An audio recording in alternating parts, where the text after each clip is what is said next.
If I go to the sorting and grouping tool, notice that we are grouped by city and order ID. I can see that they're grouped because of the special symbol that appears right here. The way they became grouped is that when I ran the wizard and specified a grouping, a group header was produced for the city and a group header was produced for the order ID. The product name does not have a group header or footer, meaning it's being used for sorting only rather than grouping. Now I'm going to close this report, our order information report, indicating that yes, I want to save changes to it. And I'm going to go back to the other report that we created, which was the customers report, which remember right now is not grouped. I'm going to go into design view, and here we have the sorting and grouping window. Right now we are sorted by city, but we're not grouped by it. There is no city group header or group footer. What I'm going to do is double click to add a group header and double click to add a group footer. Now I'm going to close the sorting grouping window, get some of these other windows out of the way, and I'm going to locate the city field. I'm going to take the city field and I'm going to move it into the city header. I'm also going to go back over to the right. I'm going to delete the city label and I'm going to move the country over. Now that I've done that, let's take a look at what we have so far. I'm going to click View and notice that we have each city listed. And when we get to Buenos Aires, you'll see that Buenos Aires has 3 entries within it. And notice that the numbering starts over again. And what I'm going to do is go back to Design View. And I'm going to bring up the sorting and grouping window. And I'm going to change the grouping to country. So now we have a country header. And I've got a group header and a group footer. I'm going to close the sorting and grouping window, and I'm going to double click this control and change the control source instead to country. Let's run it again, and note that we have Argentina and Austria and all the different countries and the entries within them. If we look at Brazil, we have 1, 2, 3, and 4, and then we have additional entries. Notice that the country name does not repeat. Well, what I'm going to do is go back to Design View, and I'm going to select the country header. I'm going to go over to the Format tab, and I'm going to indicate that I want to repeat this section. What's going to happen is that when we get to the data in Brazil, notice that Brazil prints here, and if we go to the next page, Brazil is repeated.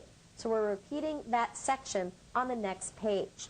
Another thing that you could do would be to go to the sorting grouping window, and you could go to the country grouping and indicate that you want to keep it together. You can keep the whole group or with the first detail. I'm going to select whole group. And if I run this, notice that after Belgium, we get a bunch of white space. Because Brazil would not fit on one page, Brazil was then bumped to the next page. Let's return to Design View and see what else we can do. I'm going to add a text box to the group footer. And my text box is going to contain the number of entries for that country. What I'm going to do is change this label to total number of companies. Go ahead and move it over.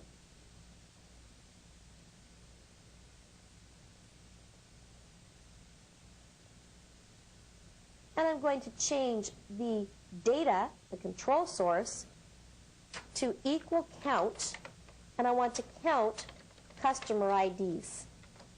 Let's go ahead and run this report and see what we get. Running it, notice that we see the total number of companies. And we can, of course, change the alignment and set this up a little bit more nicely. The last thing that we're going to do is, instead of just saying Argentina, I want it to say country : Argentina. And this will actually point out something that can really get you in trouble. I'm going to go over to the city control. Notice that the text box name is city. And notice that over here we're displaying the country data. Well, if I go over to data and change this to say equal, and in quotes, country, colon,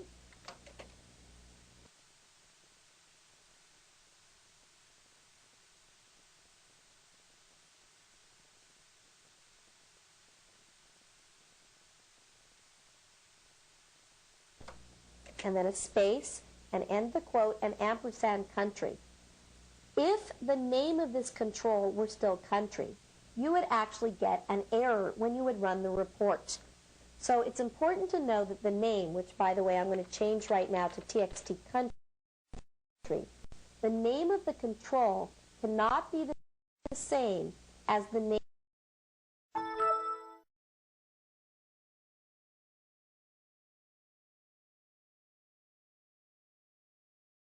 you would actually get an error when you would run the report.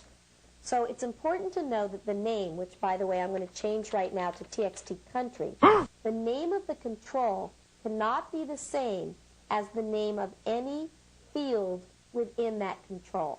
You'll get something that says pound name if you do so. You can see that this worked, except for of course the fact that I need to expand the size of the control, which we're going to do. Now it looks a lot better. The very last thing I want to point out is that what you'd probably want to do with this report is you'd want to go to the report itself, go to its data, and either select an existing query or use the build button, which will invoke the query builder.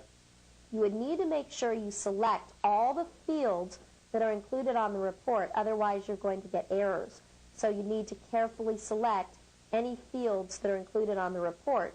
And I'm not certain exactly what all of those are right now, but we're going to give it our best shot here. Grab city and country. And after you've done that, you can also specify any criteria. You can update the SQL statement, so now you're basing this report on a query rather than on a table directly. Now the way I'll know if I missed anything, if I go to View, notice I'm being asked for the contact name. If I click OK, that appears to be the only thing that I forgot. So going back to Design View, this is a very easy problem to rectify. I now have a select statement underlying this report. I click the Build button, and all I need to do is add the contact name, close the builder, click Yes, and let's try running our report again. And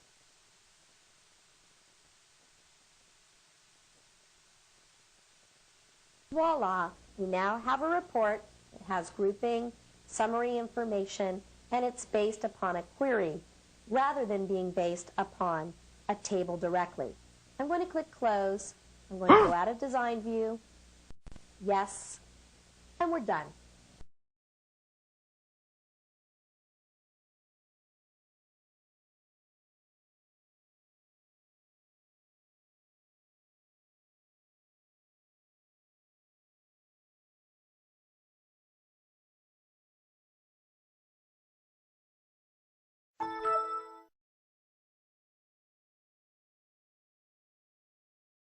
You just learned what every developer needs to know about reports.